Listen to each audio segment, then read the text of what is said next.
Salut, j'espère que vous allez bien, que vous passez une bonne journée. Voilà, je fais un petit live express comme je vous l'ai dit, juste histoire de parler un petit peu de l'actu, de ce qui se passe un petit peu du côté du Paris Saint-Germain.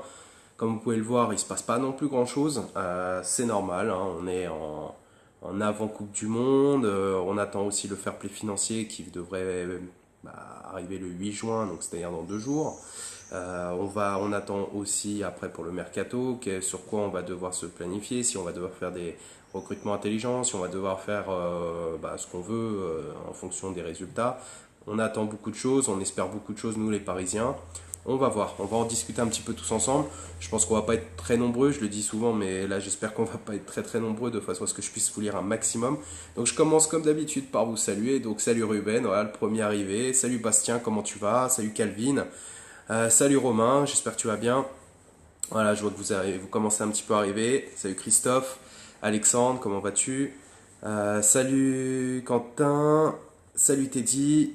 Ouais, ça va très bien, ça va très bien. Une petite journée pépère et tout. Voilà, je profite aujourd'hui. J'ai un petit timing là. Un petit peu serré, mais un petit timing pour pouvoir parler un petit peu avec vous. Ça fait longtemps que je vous ai pas fait de live, donc voilà, tant qu'à faire, autant en faire un petit ensemble. Donc je vois qu'il y a beaucoup de nouvelles, il y a beaucoup d'informations aujourd'hui qui sont parues, hein, comme Adli qui devrait véritablement signer tout simplement à Arsenal. Donc Paris United l'avait annoncé déjà, je crois, la semaine dernière. Ça s'est avéré par RMC Sport qui annonce que c'est déjà signé. Donc voilà, on va attendre, on va tout simplement, comme tout le monde, attendre les confirmations. On va en parler. On va parler de ça, on va parler aussi du Cavani vite fait. On va parler aussi de Verratti, de la rumeur Verratti. Enfin voilà, on va faire un petit point là-dessus. Oui, bon appétit à ceux qui déjeunent et bon ramadan à ceux qui font le ramadan. Salut Ouzbek, salut Mohamed, salut Jonathan, comment ça va? Moi ça va très bien. Salut Don Lorenzo, comme d'habitude au rendez-vous. Voilà, Calvin, on a les réponses pour fair play financier? Non, pas encore, pas encore. On n'a pas encore les réponses. Il y a des petites fuites un petit peu à droite à gauche. Après, est-ce que c'est avéré? Je ne sais pas. Moi, ce que j'ai entendu, ce serait tout simplement. Attendez, hop, j'espère que vous m'entendez bien. Ce serait apparemment tout simplement un contrôle un petit peu poussé sur déjà sur le recrutement, à savoir une restriction sur le recrutement. C'est ce qu'on m'a informé. Maintenant, est-ce que c'est vrai ou pas? Je sais pas. On va avoir la réponse de toute façon dans 2 jours. Donc on va attendre dans 2 jours. Salut Jérémy, salut Dams. Salut Matt, Pastore alors, West Ham. Pastore, lui, il a une préférence en fait sur déjà pour un retour en Italie. C'est sa vraie priorité, c'est le retour en Italie pour Pastore. Pourquoi pas aussi aller en Espagne? Tout va dépendre des offres. West Ham s'est positionné. Maintenant, rien n'est signé. Il sait qu'il a encore 2 mois pour réfléchir. Mais le Paris Saint-Germain, on sait aussi qu'ils veulent vendre très rapidement pour pouvoir débloquer un maximum les fonds pour le recrutement, pour le mercato de cet été. Comment ça se passe pour Guedes? Guedes pour l'instant, comme je vous l'ai dit déjà, toujours sur le départ, mais après on ne sait pas encore. Il va donner, après la Coupe du Monde, il décidera de savoir qu'est-ce qu'il fait ou pas. Le Paris Saint-Germain évidemment ne veut pas le vendre pour que dalle. Ils l'ont quand même acheté 30 millions. Ils comptent faire aussi une plus-value. Et pour le mercato de cet été, son transfert va beaucoup compter. Salut Ryan, comment tu vas? Hop, je regarde un petit peu, vous avez des questions. Adli, bonne ou mauvaise nouvelle? Bonne nouvelle ou mauvaise nouvelle, c'est difficile à répondre à cette question parce qu'en fait Adli, oui, on connaît son potentiel à 17 ans de par ses performances en équipe de France espoir, enfin U19 si je dis bien, si je dis pas de bêtises, ou U17. Et puis par le potentiel qu'il nous a montré aussi sur les quelques bouts, enfin les 15 minutes on va dire qu'il a joué sous l'ère Unai Emery. Est-ce que c'est une bonne nouvelle? Enfin, je pense pas que ce soit une bonne nouvelle quand même que nos meilleurs Titi s'en aillent. Ça, je pense pas que ce soit une bonne nouvelle.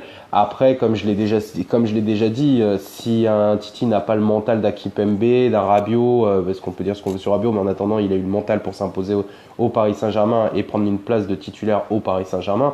Donc, si un joueur n'a pas le mental pour faire ça et préfère aller en Angleterre, peu importe le contrat, c'est un choix. C'est un choix. Moi, je pense que ça doit être travaillé en amont par l'UEFA, tout simplement. La FFF, quoi. C'est à eux de faire en sorte que justement les premiers contrats pro soient signés dans leur centre de formation et qu'ils ne puissent pas les signer dans un autre club. Sinon, c'est trop facile, quoi. C'est toujours comme ça en France, quoi. Ça arrive très régulièrement. Donc voilà, c'est là-dessus qu'il faudrait que ça se travaille. C'est pas réellement sur le Paris Saint-Germain. D'après ce que j'ai compris, ils ont bataillé aussi pour essayer de le garder. Maintenant, RMC dit que c'est fait, Paris United dit que c'est fait aussi. C'est vrai que quand on a deux sources comme ça qui confirment bien le départ de Adli vers Arsenal, c'est difficile de contredire. Nous, sur les dernières infos qu'on avait eues, c'était que tout simplement rien n'était encore fait, que le joueur était en pleine réflexion sur sa décision. Maintenant, ça parle même pas au conditionnel, ça parle vraiment au présent donc et au futur. Donc on va attendre déjà de voir les officialisations et est-ce que le Paris Saint-Germain va faire un communiqué là-dessus. On verra. Maintenant, après, si le gamin il n'a pas la mentalité pour s'imposer dans un club aussi prestigieux que le prestigieux que le Paris Saint-Germain, voilà, c'est un choix aussi. C'est un choix qu'il a fait. Y a-t-il vraiment des discussions tendues entre Tuchel et Enrique à propos de Fellaini? Apparemment oui, Fellaini, il y a eu une approche de Enrique et Tuchel n'en veut pas. Donc voilà, c'est là-dessus les infos elles ont l'air d'être vraies. Donc je sais pas, je pense que c'est surtout voilà, ça essaye surtout de placer un petit peu des joueurs entre guillemets d'expérience dans l'effectif parisien à moindre coût. Maintenant, est-ce que c'est une bonne idée? Je sais pas. Moi, je pense qu'il n'y a pas réellement besoin, quoi. N'avait pas la patience, donc bon débarras pour Adli. Cavani à l'Atlético, vrai ou faux? L'agent de Cavani, je crois que c'est son frère, si je dis pas de bêtises. C'est normal, il fait son travail d'agent, c'est-à-dire qu'il va regarder à droite à gauche s'il y a des propositions qui peuvent se faire. Il n'est pas non plus aux yeux du club reconnu à sa juste valeur d'après lui, d'après son agent. Nous, on sait qu'on a l'amour de Cavani par rapport nous en tant que supporters. Maintenant, après, on sait aussi que la star au Paris Saint-Germain, elle s'appelle pas Cavani, elle s'appelle Neymar. Donc après, si ça, il a un peu de mal avec ça, après c'est son choix de regarder un petit peu les propositions qu'il y a à droite à gauche. Et puis à son âge, il a quand même 31 ans. C'est normal aussi de voir s'il peut taper un dernier challenge ou un dernier gros contrat avant de commencer à être sur la pente descendante. Pour l'instant, il est en pleine forme, il marque des buts, il a une très très grosse cote en Europe. Donc même pour le Paris Saint-Germain, ils savent que s'ils doivent le vendre au plus cher, c'est maintenant qu'ils doivent le vendre. Parce que s'il nous fait une année où par exemple il se blesse gravement, on ne sait pas, imaginons il se blesse gravement ou tout simplement son rendement est insuffisant par rapport aux dernières saisons, sa cote sur le marché va dégringoler en plus de son âge. Adli, il commence déjà à faire sa diva, bye bye, c'est annonciateur de soucis. De soucis, non, je pense pas. Je vois pas où est le souci pour le Paris Saint-Germain de perdre un Titi. Après, des Titi, on en a. On a un gros vivier en Île-de-France. Maintenant, on l'exploite pas entièrement parce qu'on n'a pas non plus la structure et l'infrastructure pour le faire. Mais ça va arriver. C'est pas pour rien que le Paris Saint-Germain investit dans un grand centre de formation qui sera l'un des meilleurs d'Europe. Donc, on n'investit pas autant d'argent et autant de force dans ce domaine-là si ce n'est pas pour profiter justement du vivier parisien qui a vraiment des petites pépites. Kylian Mbappé, vous voyez, aujourd'hui, c'est une pépite qui a été achetée 180 millions par le PSG. Alors que si on avait ces structures-là peut-être au moment où Kylian a éclos, on l'aurait peut-être pas payé ce prix-là et pourtant il aurait été dans notre effectif. Donc voilà, c'est ça aussi. Donc il faut attendre. Le Paris Saint-Germain est en train de se reconstruire et ça depuis 6 ans. N'oubliez pas dans quel état le Paris Saint-Germain a été vendu. Il a été vendu, il y avait quasiment pas de joueurs. Notre meilleur joueur c'était Néné. Il y avait rien quoi. Et puis les Titi, on n'en parlait pas, mais les Titi ils se barraient tous les uns après les autres aussi. Il y en avait certains qui restaient comme Sako et tout ça, mais sinon il y en avait beaucoup aussi qui partaient des Titi, mais on n'en faisait pas un scandale comme aujourd'hui on a l'air d'en faire à chaque fois qu'on en a un qui s'en va quoi. Donc c'est ça aussi. Salut, le transfert de Buffon, c'est en bonne voie, je vous l'ai dit déjà, tout est déjà acté, donc c'est voilà. Maintenant on a eu officiellement la sanction qu'aura Buffon, donc c'est 3 matchs de suspension pour la Ligue des Champions. c'est rien, 3 matchs, c'est les matchs allés, on va dire, de la poule. Donc ça permettra aussi à Areola aussi de pouvoir faire ses preuves aussi sur la saison prochaine et d'avoir une vraie concurrence entre les deux gardiens, même si une concurrence entre un gardien de 25 ans et un gardien de 40 ans, la concurrence, il devrait pas y en avoir. Bah, il y en aura une quand même parce qu'on parle de DJ Buffon, on parle pas de n'importe qui, quoi. Donc Tourelle n'est pas décideur à 100%. Mais de toute façon, Ouzbek, il n'y a aucun entraîneur au monde, du moins dans tous les grands clubs d'Europe, où l'entraîneur est décisionnaire à 100%. Ça n'existe pas. Tu as toujours la direction qui prend des décisions aussi. Tu as le directeur sportif, tu as le président et tu as l'investisseur, donc l'émir. Eux aussi sont là pour prendre des décisions. Donc un entraîneur ne prend jamais toutes les décisions à 100%. Il va donner ses choix. Il y aura son choix aura peut-être plus d'impact et plus de poids parce que c'est son effectif, mais en aucun cas c'est lui qui décide de tout, quoi. Et c'est normal. Buffon, c'est fait ou pas, Niro? Bah, comme je te l'ai dit, tu verras, vous verrez que ça va se faire. Ça va se faire très rapidement. Maintenant, attendez, tu sais, c'est chaque chose en son temps. Il y a aussi des histoires de primes, il y a les fins de contrat avec la Juventus, il y a plein de choses. La Juventus est déjà sur un nouveau portier, donc voilà, s'ils sont déjà sur un nouveau portier, ça veut tout dire. Même si on savait que Buffon ne resterait pas en tant que gardien à la Juventus, tout est dit, quoi. Je veux dire, il y a plein de joueurs aussi de la Juventus qui ont confirmé son départ, et ils ont tous plus ou moins cité le Paris Saint-Germain comme destination. Donc, et d'après toutes les informations qui sont parues, et puis les miennes et celles de Mourad, on vous l'a dit, ça y est, c'est acté, quoi. Ça va se faire. Attendez l'officialisation, ça se fera, et il y aura un truc qui va être fait là-dessus, c'est normal. Ouzbek, la star du PSG, c'est le PSG. Non, mais là-dessus, je suis d'accord. Le PSG, c'est avant tout. Mais je te parle au niveau des joueurs. La star des joueurs, c'est Neymar. C'est pas Cavani. Pastore à West Ham, comme je l'ai dit, il a une préférence pour l'Italie, pour un retour en Italie. L'Espagne, pourquoi pas aussi pour lui, plutôt que l'Angleterre. Maintenant, il attend les offres, il y aura des négociations et tout ça. Le Paris Saint-Germain l'a bien mis sur la liste des transferts, donc on verra bien, et Di Maria également. Paris United disait qu'il était confiant sur le mercato du PSG par rapport à FPF et les joueurs ciblés. Tu en penses quoi? Bah, ce que j'en pense, c'est que il y a pas mal de cibles. Je pense qu'en termes de gros coups, il n'y en aura qu'un seul. Si on peut en faire un, il n'y en aura qu'un. La dernière priorité, c'était bien Kanté, donc on attend de voir comment vont évoluer les choses. Il y a la Coupe du Monde, les joueurs ne sont pas du tout actuellement, enfin les grands joueurs ne sont pas du tout concentrés sur le mercato, et c'est les agents qui travaillent en coulisses pendant que les joueurs, eux, sont en pleine formation, enfin du moins en pleine préparation pour la Coupe du Monde. Donc réellement, il va y avoir beaucoup d'informations qui vont circuler, mais il n'y aura rien de réellement concret, étant donné que de toute façon, il faut l'aval des joueurs à chaque dossier, quoi. Mais Cavani, s'il part, mauvaise nouvelle pour le PSG? Non, pas forcément mauvaise nouvelle.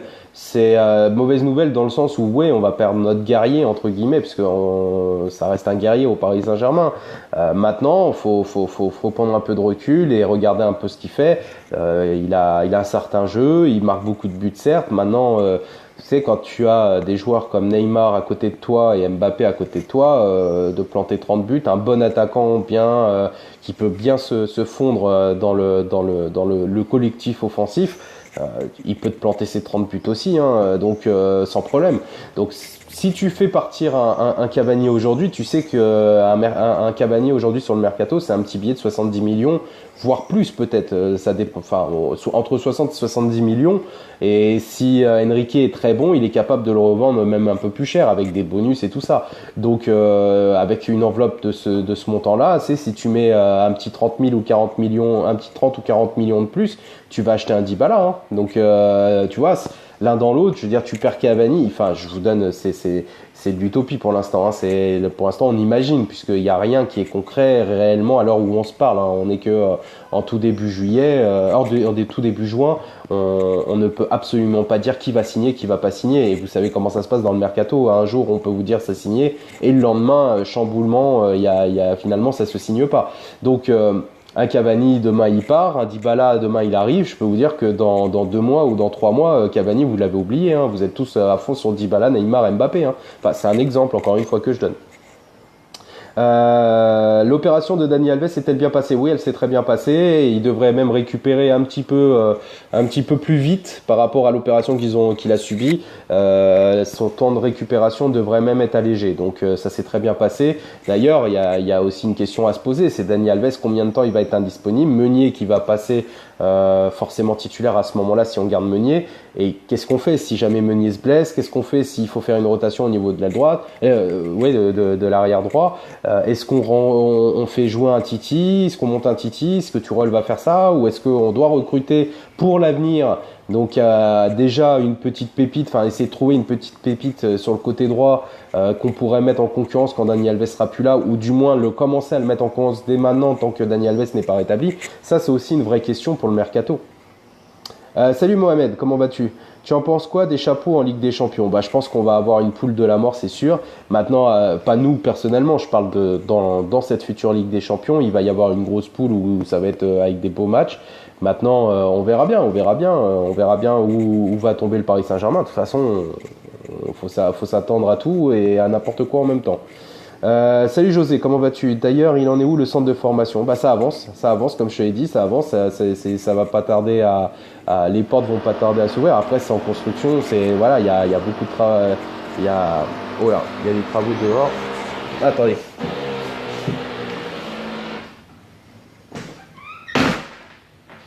Hop. Excusez-moi. Où j'en étais? J'en étais chez vous. Hop, tac. Pastore, s'il part à West Ham, il va régresser d'un sacré niveau, il mérite mieux. Mérite mieux, faut voir par rapport à son âge, il lui faut un nouveau challenge. West Ham, c'est vrai que c'est pas le club que je l'aurais vu le plus. Moi, je l'aurais bien vu dans un club type espagnol, tu vois, un club un peu à l'Atlético de Madrid, tu vois, où ça joue bien, ça joue offensif. Maintenant, après, le truc, c'est que est-ce que un club comme l'Atlético de Madrid avec un entraîneur comme Simeone, est-ce que ça l'aurait fait? Parce que Simeone, on sait qu'il demande beaucoup de travail défensif et on sait que par moment Pastore est en dents de scie et a tendance à pas faire de repli défensif. Est-ce que ça pourrait le faire? Je sais pas. Après, faut voir. Mohamed qui dit, je pense pour une rotation Ensoki voire Alec Georgian. Voilà. Est-ce qu'on pourrait utiliser nos Titi justement pour jouer les rotations? Tourelle, on sait qu'il aime beaucoup faire jouer le centre de formation, donc il arrive à repérer aussi les pépites et à les exploiter au maximum de leurs compétences et de leurs capacités. Donc pourquoi pas jouer là-dessus? Je pense que aussi Tourelle, si c'est ce choix-là qu'ils ont fait le Paris Saint-Germain, c'est aussi pour ça. Pourquoi pas, voilà. Salut Mickaël, comment vas-tu? Donc voilà, sur les dernières infos, voilà, on en est là. Give me five. Donc Adli, le départ d'Adli apparemment officiellement, ça devrait bientôt être officialisé. On attend, on est comme tout le monde, on attend. Maintenant qu'on connaît la sanction de Buffon, il est toujours en prévenance vers le Paris Saint-Germain. Oui, mais de toute façon, je pense même pas que il y en a beaucoup qui utilisent justement l'argument de la sanction de l'UEFA envers lui comme possible motif de non-signature de Buffon, mais je pense qu'au sein du Paris Saint-Germain, ça n'a jamais eu lieu en fait cette réflexion-là. Il savait avant même de s'approcher de Buffon, il savait déjà qu'il était sous peine d'une grosse suspension, donc je pense que ça aurait même pas joué là-dessus. Salut Cédric, comment vas-tu? Adrien qui nous dit des infos sur le fair play financier. Donc comme je t'ai dit, le fair play financier, dans 2 jours on aura la réponse, enfin du moins on aura le verdict, on devrait avoir le verdict. Le Paris Saint-Germain en tout cas l'aura définitivement. Est-ce qu'ils feront un communiqué là-dessus directement le jour même? Je sais pas. Est-ce qu'on va avoir les informations le jour même ou 2 ou 3 jours après, comme c'est souvent et régulièrement le cas? Je ne sais pas. Maintenant, sur les dernières infos qu'on nous a relayées et qu'on nous a données, c'était surtout sur une possible restriction de l'enveloppe de recrutement du mercato de cet été. Donc en gros, hors vente, je vous donne une image, hors vente par exemple, au lieu de pouvoir avoir les mains libres, avoir une enveloppe de recrutement de 80 ou 100 millions. Voilà, tout simplement, par exemple, hors vente. Ça, c'est un exemple de restriction. Alors que si on n'a pas de restriction, si on veut mettre 400 millions, on peut mettre 400 millions. Donc on verra, on va savoir ça dans 2 jours, il y a juste un peu de patience. On s'en fout d'Adli, tant mieux pour lui, il aurait jamais pu jouer.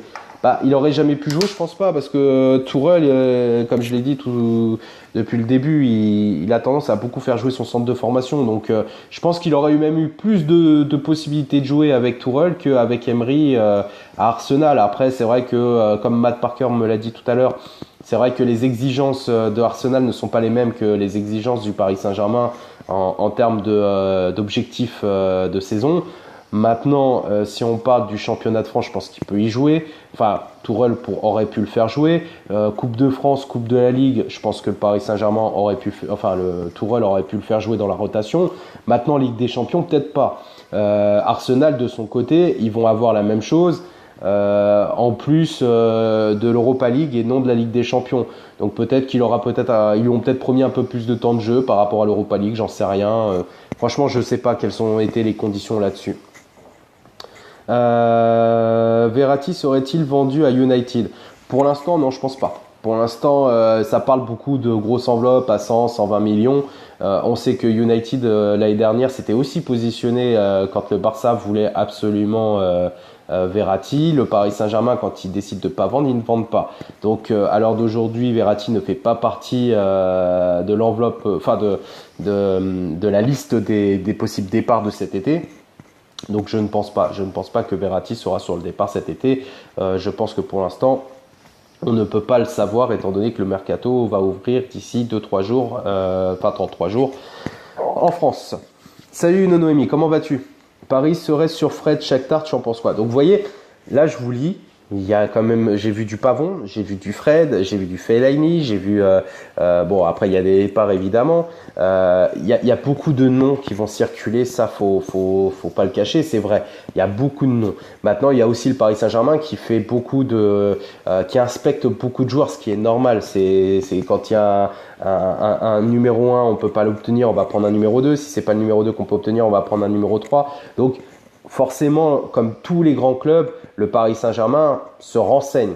Maintenant, qui dit renseignement dit pas forcément offre ou proposition. C'est pareil pour le cas de Pavon ou Pavone, je sais pas comment ça se dit d'ailleurs. Ça parle de lever une clause à 40 millions, 30 ou 40 millions d'euros. 30 ou 40 millions d'euros, tu lèves pas une clause pour un attaquant à ce montant-là si tu ne sais pas exactement sur quel pied danser avec le fair play financier. Déjà, dans un premier temps, sauf si le Paris Saint-Germain est déjà au courant de sa sanction et sait déjà combien il dépense, etc. Maintenant, on sait aussi que ça dépend aussi des ventes. Donc, comment tu veux, tant que rien n'est officiel au niveau des ventes, comment tu peux aussi prévoir les achats si les ventes sont pas faites? Donc, je pense qu'il va y avoir d'abord un dégraissage et derrière, après, de l'achat. Dans toute logique. Et de toute façon, quel est l'intérêt d'aller faire une proposition tout de suite, entre guillemets? Après, ils peuvent se positionner en disant, voilà, on va lever la clause s'il y a une bonne Coupe du Monde. Mais on ne sait pas. La Coupe du Monde n'a pas été jouée. Donc, et il y a des joueurs qui vont se révéler pendant cette Coupe du Monde-là. Et il y a peut-être moyen de faire des bonnes affaires aussi à ce moment-là. Salut Abou, comment tu vas mon petit frérot Jordan Abou? N'hésitez pas à aller suivre sa chaîne sur YouTube, les débriefs d'Abou, et aussi de suivre sa page évidemment, ça fait partie de la famille. Ronaldo pourra pas jouer avec Neymar, c'est donc sûr. Ronaldo non, j'espère pas, je préfère Neymar. Non mais Ronaldo il viendra pas au Paris Saint-Germain, enfin oubliez ça, hein. Oubliez Ronaldo au PSG. Si jamais il doit partir du Real, je pense que ce serait pour un retour à United, mais nulle part ailleurs quoi. Je ne pense pas qu'il ira au Paris Saint-Germain. De toute façon, le Paris Saint-Germain n'a pas besoin de lui et ne veut pas mettre non plus Neymar, oui. Avec Ronaldo, parce qu'il y aurait un conflit, il y aurait un réel conflit en termes de stars ou de joueurs au Paris Saint-Germain. Donc voilà, je pense qu'on a fait le tour. Comme Lo Celso, c'est un bon joueur. Oui, Lo Celso, attention Lo Celso. Lo Celso, la saison prochaine, vous allez voir, il va avoir beaucoup de temps de jeu, je pense, avec Tourelle. Il va pouvoir même être placé sur du jeu offensif plus que défensif comme il l'a été avec Emery. Je pense qu'on peut s'attendre à avoir des belles choses avec lui. Donc voilà, wait and see comme on dit. Mais je pense voilà, on va scruter Lo Celso déjà sur la Coupe du Monde et puis derrière il y a de fortes chances que ce soit un joueur qui soit blindé derrière en termes de contrat par le Paris Saint-Germain. Que penses-tu de Lucas Hernandez, arrière gauche au Paris Saint-Germain? Bah, pour l'instant, je sais pas, pour les postes d'arrière gauche, il y a tellement de noms qui sont cités. Moi, je pense que Lucas Hernandez ça peut être sympa. Ça peut être sympa. À voir. Après, il faut voir encore une fois, faut attendre ce fameux fair play financier pour se prononcer. À l'heure d'aujourd'hui, comme je vous l'ai dit, il va falloir attendre un petit peu et il faut pas non plus croire tout ce qui se lit, tout ce qui va s'écrire sur la presse, que ce soit espagnole, que ce soit anglaise, que ce soit française même. Il va y avoir beaucoup aussi de vente de papier, comme on dit, donc comme tous les ans, voilà. Je pense que le CSO serait beaucoup mieux en 10 qu'en 6. Bah, c'est sûr, Guillaume, ça c'est clair et net.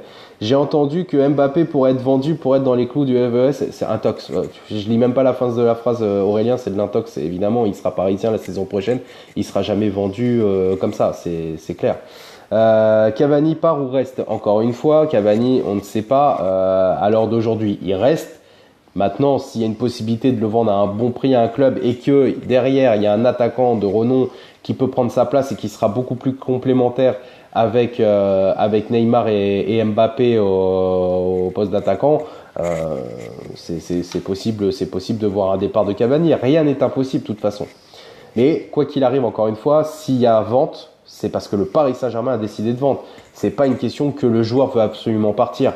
Même les joueurs qui voulaient absolument partir sont restés au Paris Saint-Germain. C'est très difficile de partir du Paris Saint-Germain avec les contrats qu'ils ont et tout. C'est très très compliqué. Le Paris Saint-Germain ne vend que quand il a envie de vendre. Donc si on voit un départ de Cavani, dites-vous que c'est le Paris Saint-Germain qui a réfléchi à ce départ-là et qui a décidé de le vendre. Point barre.